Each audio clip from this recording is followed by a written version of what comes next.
Bonjour et bonsoir fidèles internautes. Tout est possible en direct d'Irlande. Soyez les bienvenus sur votre émission Tout est possible, présentée par votre humble journaliste Elson TV. Nous, c'est la voix d'Irlande. C'était hier, mais nous avons tenté de passer un peu de retard. Nous avons trop fatigué. Alors, profiter de ça, on a un break, un repos, un pause. Parce que temps aussi, ça me satisfait, c'est pas facile. Alors, tu as se préparer. Donc, quand tu es célibataire, quand tu es seul, ça facilite, mais toujours se améliorer, toujours mieux que avant de parler, on a merci Nanzambo, ça y est, on a souffert de vie. Tout le cas, mais aujourd'hui, c'est le 17 février 2018. En direct d'Irlande, Air d'Irlande, c'était, je crois, nous sommes maintenant, c'est 18h35 minutes. Aujourd'hui, tu as un parti politique où ils ont un Irlande. Rôle na bango na katia na parti politique où ils ont représenté, donc membre du parti politique ils ont représenté parti na bango en Irlande. Tu as dit Moussani Bazako Sala. Tu as dit que l'on se préparer pour s'organiser. Parce que depuis 2017 jusqu'à aujourd'hui, tout le monde activité bien organisée, membre politique, on peut dire IDPS, MLC, plateforme Apareco et UNC, et aussi les résistants congolais combattants partout dans le monde.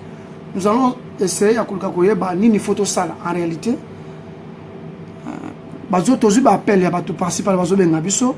Si il y a des Congolais politiciens en Irlande qui sont battus dans l'Irlande, est-ce qu'il y a des résistants combattants en Irlande qui sont battus dans l'Irlande?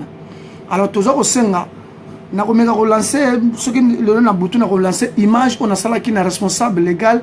Il y a MLC au nom de Jean-Bruno Tanfumu, Jean-Bruno Mina Tanfumu, tout le monde solana ye, dans la semaine de sola qui naie. Bah indi idée zaki nini pe jusqu'à aujourd'hui makambo ya lobaki est-ce que yango bato zela ou est-ce que est déjà en cours ou déjà en cours de. Nous pensons que pour notre pays et qu'il y ait un changement et c'est que tout est chacun a ça quelque chose place sur azali mais tu remarques il y a d'autres gens makati ba la kati distraction parce que mboka na eza la kati occupation mais ça toujours na kati distraction. Mboka neza la kati injustice à la kati distraction. Mboka neza la kati insécurité à la kati distraction. Alors nous demandons qui dirige l'IDPS ici en Irlande? Qui est responsable de l'IDPS ici en Irlande? Alors les responsables wana obacha qui est son rôle c'est quoi? Est-ce que le rôle n'est azako sala yango azako assumer responsabilité wana ou pas? C'est ça question toujours autour. Et nous demandons si les responsables, il y a IDPS pour le moment à Kinshasa, ou qui responsable cette fois-ci na kati IDPS ou azali siégé en Irlande. Azako sala nini? Tout ça aussi on responsable ou azan ministre ou azan intérim na ministre provisoire azako zo charge ya azako chose IDPS. Tu éviter si remet solo qui bosse ce qui remet solo azo sala musala ou comment? La RDC demande tout le monde de faire quelque chose pour l'intérêt de notre pays. Ceux qui sont à gauche, vous êtes obligés de faire quelque chose. Ceux qui sont à droite, vous êtes obligés de faire quelque chose. Alors nous demandons à tout le monde, à l'intérêt de notre pays, de faire quelque chose. Juste intervention, une activité pour faciliter les tâches. Et moi, qui dirige l'IDPS ici en Irlande? Qui est responsable ici en Irlande? Qui sont les membres effectifs ou les membres directoires ou les membres de l'IDPS ici en Irlande? Depuis l'an 2017, aujourd'hui l'an 2018, la marche est tellement ébellée, sitting par là, mais tout le monde a présence de l'IDPS ici en Irlande. Moi, en tant que votre jeunesse en direct d'Irlande, aussi la voix d'Irlande, la question est tellement ébellée et je m'adresse à tout le monde. Les membres de l'IDPS de faire quelque chose. Tu éviter ou bien depuis Batia, Moutoussous na IDPS, les responsables de l'IDPS, c'est là que oui, séparation et division, quoi tu éviter. Tout ça, c'est un responsable, que oui, responsable, na kati yaba na kati na diaspora awa aluka atuna ba membre ba ancien IDPS aluka ba IDP ba membre IDPS bazali awa si réellement sont les responsables ba tché il est en train de faire leur travail ou pas, il est en train de faire son travail ou pas. Ça c'est la musala c'est pas grave, c'est vraiment important parce que l'intérêt de quoi ya kotia moto responsable au moment que wite azako assumer musala wana te.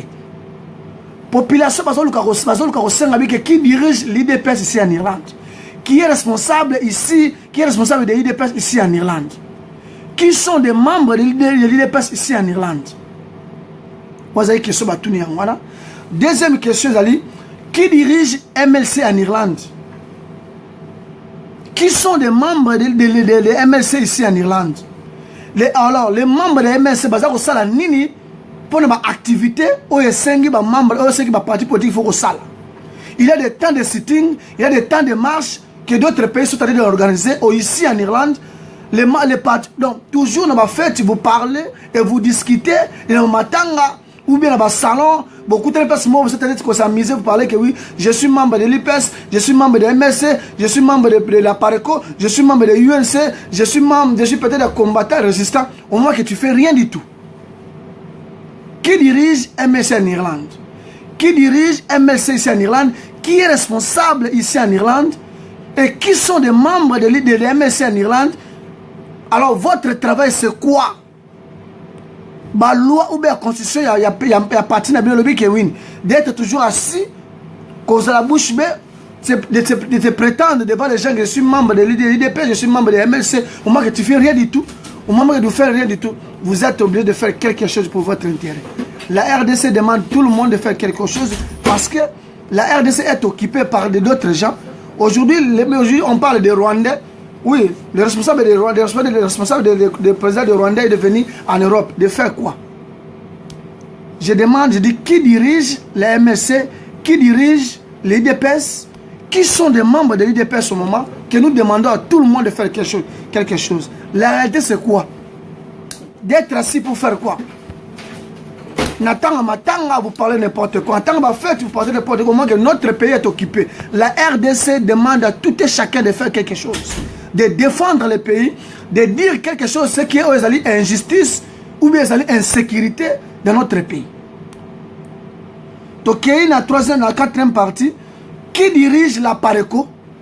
Qui dirige la PARECO ici en Irlande? Qui sont les responsables ici à PARECO en Irlande? Que ce soit moi, la PARECO, MSC, UDPS, moto. Votre travail, c'est quoi? Vous faites quoi? Est-ce que vous êtes en train d'organiser quelque chose dans les temps à venir? Je ne sais pas. Population a déclaré. Mais Congo RDC, c'est notre pays. Quand notre pays est occupé, nous sommes obligés de faire quelque chose au moment de rester assis. Ça demande quelque chose. Ça demande quelque chose. On dit la PARECO c'est la plateforme. Oui, c'est bon, c'est la plateforme. Et après cela. On dit la PARECO c'est la plateforme, oui. Mais en réalité, Makambo Azako Bundela et Makambo Yamboka. Donc, Yonanga, il faut bien réfléchir de faire quelque chose pour notre pays. On dit l'insécurité. On dit des massacres. On dit l'injustice. est en train de régner, aussi l'occupation. Nous demandons aussi, les Rwandais sont comme ça, comme ça, comme ça, comme ça.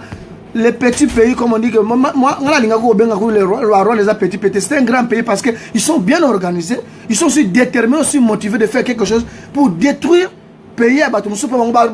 C'est normal. Donc, il y a une UNC. Qui dirige UNC ici en Irlande? UNC, c'est Union nationale congolaise. Qui dirige UNC en Irlande? Qui sont des membres de l'UNC ici en Irlande? Boza kosala nini? Bozo préparer bosala nini?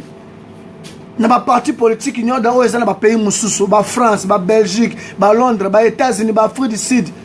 Même aussi ba Brésil aujourd'hui, ils sont en train de préparer faire quelque chose. Alors ici en Irlande, les responsables de l'IDPS, de MLC, de la PARECO, de l'UNC aussi, responsables des résistants combattants ici en Irlande, vous pensez quoi de faire quelque chose comme des marches, comme des sittings? boza kolala be boza kolamuka boza kolota be boza korêver bandeko bien nga libanda na kopesa message na ba ke je vais faire tout possible de lancer message pour tous les responsables membres politiques au baza siéger en Irlande ceux qui ba kolinga peut-être d'abord na bengaka na bito kuta to sala na tande micro oza okima micro par rapport à quoi les membres surtout la bête c'est surtout les responsables batia et des pêcheurs yepenza na habité so babike batia moto ke wite il n'a jamais accepté même une interview à l'intérieur des partis politiques et IDPS ou à l'intérieur de leur président le défunt Papa Tshisekedi jamais à permettre rien mais tout le monde a pas monsieur balé okimaka nini micro.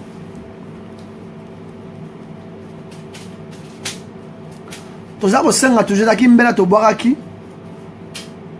Je crois toi na 1 IDPS 2 MLC 3 Apareco 4 UNC 5 les résistants combattants au bazar partout dans le monde. Vous êtes obligés de faire quelque chose. Si vraiment ce que mboka les yo organisation za ndenge belé et ça ba ndenge belé koluka même aussi les résistants combattants votre responsable soit ou bien on peut dire soit le président, le coordinateur, les nantes, vous êtes obligés de faire quelque chose parce que vous avez représenté Mboka. Tant que vous avez des combattants, vous avez des résistants, vous avez des membres de l'IDP, vous avez des membres de MLC, vous avez des membres de Apareco, vous avez des membres de UNC. Mais à l'intérieur de mon thème, je ne fais rien du tout. Donc, on a dit qu'il y a pété, mais on sait que l'on a na robaka mena ba responsable de la parti politique on a tangi au Libanda na Schengen partout les États-Unis d'Afrique pour vous affirmer que oui ba responsable bazali awa depuis 2017 jusqu'à aujourd'hui nanu ba pesi programme mon côté bazata initiative mon côté ya ko sala ce qui ezali peut-être elingaka ezala ngana bazali que vite bazo préparer mes alités. Moi en tant que fils de la nation je demande les résistants combattants peut-être baluka ideni ba ko sala peut-être ba membre baluka va rejoindre bango. On a 5 étapes IDPS, MLC, Apareco, UNC et Yasuka, les résistants combattants au Bazako Bounila Ponamboka. Le pays est occupé, comme on dit, est occupé est occupé par qui? Par nous-mêmes les Congolais, au Bazar tout à tout, Bazako Nimagolia pour l'intérêt. Alors, Ezaki juste moi et l'autre qui n'a pas ça bandeko yangwana, vous êtes connecté chez Elson TV, tout est possible votre émission en direct d'Irlande, la voix d'Irlande, c'est toujours un et unique. Ni pour ni contre, nous sommes toujours au milieu du village et nous restons toujours au milieu du village. Tobé Timbela, ma partie politique. Tobé Kotan a comme on a bino pour comme à Obo, qu'on ça la publicité. Qui dirige MLC, qui dirige IDPS, qui dirige Apareco, qui dirige UNC, qui dirige les résistants combattants ici en Irlande. C'est ça que nous déplorons, c'est ça que nous demandons, de faire quelque chose, de créer quelque chose, parce que vous avez la capacité, pourquoi vous avez la capacité?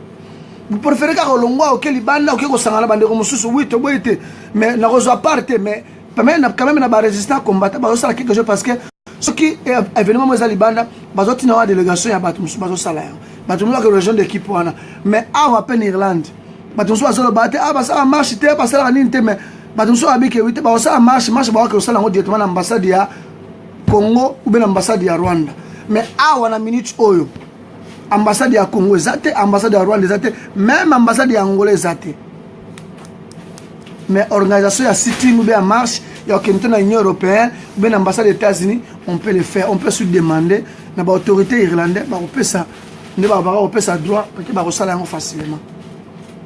Merci d'avoir vous allez connecter chez Elson TV en direct d'Irlande. Soyez les bienvenus. Vous êtes toujours les bienvenus à Air News 24h24 pour nous bander Nous, c'est toujours les médias. Nous sommes toujours au service de la nation, au service du peuple pour nous faire information, pour nous informer. Et là, on a pour nous clôturer. Photo, to image, qui circuler. Au bâtiment dans la bouche autorisée. Tu éviter ce qui bateau ba maman to ba baso ba kenda ki fête zaki pena fête. Tu éviter et là on est salé que bâtiment dans la bouche autorisée par rapport à quoi? Ils ont regardé crédibilité na yo ou beza ko bébé sa crédibilité na yo. Ils ont bébé sa personnalité na yo beza ko linga ko exposer personnalité na yo. Je ne sais pas. Ce qui n'a pas peut-être partout, benga. Si elle peut accepter, n'attendre pourquoi à côté de la bouche autorisée pour que ça la succès baise ou bien qui a fait que comme à niveau ya comme la bouche autorisée bazo luka baise entre bango to ebité bobenga libanda bokomele komenga bi ke no luka na ye ba soki za ya solo to tendre 2 3 4 bango bazala ki wana to bango le motif c'est quoi ils allaient rendre na kati mabe moko za na kati nana ye na mabe na kati nana linga kotsa mabe na kati. Merci Nabino Obozala connecté chez le Sun TV. Juste moi Mouké. Nazoki moi quelques minutes moi break wana pona on a cinq manager à permettre nga po ebike oui nazaka même na musala mais a même naza muta média ba kota na site na batala ba monaka. Yango mikolo na ko préférence zo biloko penda ya openda ya massacre wana kotia on a site parce que les mindele ba ko mikolo ko intéressé au kota na kati ya site na rapona kotala ce qui se passe en RDC. Merci Nabino Obozala connecté. Merci na production la Miki Dioka, merci na Maître Adou Antonio, merci aussi na Sylvie Matavi, ma maman conseillère, on est ensemble toujours. Merci na Willy Pelele, merci na représenté Bisso, drapeau Iran toujours, na Katia Liège, on est ensemble. Merci na Maman de Diblin, contrat toujours, new collection toujours, 2017 aux Anango, 2018 je pose Anango. Babi que soko ningo iba masolo yango ya yodi, contacter Maman de Diblin, a repé cet itinéraire, a robo ya te po akanga yemo ko lo kwa tumso ya égoïsme, yaz la bonté. Merci aussi na sponsor Nangai Aimé à Pépon, toujours on est ensemble. Merci encore na Sinoka sont les boss. Merci encore na les bourgeois de Diblin, papa Justin Nola, papa la Sierra Percy, on est ensemble. Merci aussi à qui encore je peux oublier sont les boss. Merci encore à papa Guy Bokwana, les sages et les sages, toujours les conseillers qui donnent les stratégies de faire le travail. Toujours on est ensemble. Et merci encore à qui, Babi, bon séjour toujours à mon grand frère Beken Umberto, Ming Ming de Lamba. Tu évites content au signé à Bilamba. Bandeko Batunaka. Mais na kama on est baboya ko approcher pas no Batuna. Ezama solo. Na rosenga na bino. Merci encore à Maître Jerry Sangola. Merci encore à Maître Sam Mabala. On est ensemble. Maman Sidonie Ramazani. On est ensemble. Babi, bon séjour toujours. Place aux amis Venaso Beken Umberto. Babi, courage. Venabiso Benjamin Ramazani en direct de London. Et bon séjour toujours. Lamboko Komaguna Libela Venabiso Blanchard Mange. On est ensemble. Karamamboka Motoloba. Makambo Yamboka O Balbelanga Makamba parti politique. Celle qui vient déborder. Nazo yango tembele nazo mbeta ngo karamele kisinga to bien que comme si naza parti pris et comme ça quoi attaché de presse non et le son n'a jamais été attaché de presse à monte. Je suis toujours au milieu du village et reste toujours au milieu du village. Ba conseiller ba osala musala ndenge sengeli et je continue à faire toujours mon travail ndenge sengeli d'anthologie musala presse osala musala. Merci aussi à mon grand frère Michel Moulay en direct de Kinshasa service funéral funèbre toujours pompe funèbre en direct de Kinshasa au Koufeli ko hésiter liweza ngo ya mutu benga Michel Moulay akosala musala ndenge sengeli. Merci na bato déjà ba okende ko participer na matanga et pas maman so maman landu na niveau ya bale brigade eza makambo za ali kelemba quoi opesi ba kopesa mele opesi te ba pesa mela oke eloko asuka na ina pesa kana obike soko lingi bala cancelo mabete ko kansape mutu mabete soko lingi bala balo mabete ko lobela pe muninga mabete. Et là, comme je dit que 2018, ce qu'on a l'analyse, notre analyse dans la bas des côtés, et la positive et négative pour soutenir et aider. Quand tu analyse la négativité pour d'autres points de vue, au moment que Nzambo a salé, on a un point de vue. Personne ne peut te stopper au moment que Nzambo est en vie. Et là, on a 2018, avant ça, l'analyse, pour réfléchir contre Moninga ou pour Moninga. On a deux côtés positifs et négatifs. Positif et négatif. Ce que tu as à côté, je crois que Dieu va te punir parce que il y a des mettre à circonstance ma ramener tout, il y a des mutables au nia au sala. Passe na bao batemi ka mpanzi moko kanisa moninga négatif. Passe na bato que oui, pour kanisa moninga mabe na mabe, on marque nzambo asala yebi keza bongote. Merci Nabino, mais makambo ya bouche autorisé, oyo batie maman batie, yo sala passe. Est-ce que Zali pour la baise? Est-ce que Zali aussi sa personnalité non moi si? Est-ce que Zali pour regarder quelque chose na habité? Biloko musuta ngo sala ngo talaka simo e banini ko yana sima. ce que vous permettre tout sur la toyeba ce que zanini. Merci Nabino, c'était Elson TV toujours la voix d'Irlande. On a qui n'envoie au Lubangwana, pour la IDPS, pour la MLC, pour la Apareco, pour la UNC aussi, pour les résistants combattants ici en Irlande. Votre rôle c'est quoi pour notre pays? Bolali, to bolamuki. Bozo lota, bozo dans la préférence, bozo boulé que bozo la quelque chose. Toujours production lambique du Yoka, Maître Adou Antonio, Papa Guibo Kwana, les sages et plus sages, toujours et toujours. Merci Nabino et tout le monde. Bon, Nabiso sur www.elsontv.net. Masolo Yamboka, la RDC, toujours, derrière la caméra, toujours, c'était Junior Lombo, en direct de l'Amérique, toujours, na Conti Dublin, place à Vandio, on a Conti l'Amérique, Junior Lombo, et on est ensemble. Merci Nabino. Et aussi mon patron, William Mikawele, n'oubliez pas, Babi, attention, ça le long place qui est comme côté mon sous. Chez William Mikawele, il y a des progressions, il y a des bénédictions. Nous avons mis en place ça, nous avons fait ça. Merci aussi à notre président, les amis de Babi, Galfoline Dongala Irlandais. Mingi mayele, mingi maîtrise, mingi mutema ya munene. Oh, on a zosenga. Toujours et la sagesse, et aussi la main de Dieu qui t'est pas na yo pour y protéger, pour nous garder biso. Parce que mutazo na ndenge na ye, mais mutema munene, zosenga na Foline Dongala ezala toujours. Maman sociale, maman mami nzibu. Pesa sert na ngaji dit nzibu, pesa zali na separa na mingi na ela mingi. On est ensemble. Merci Nabino. Ciao, ciao, ciao, ciao.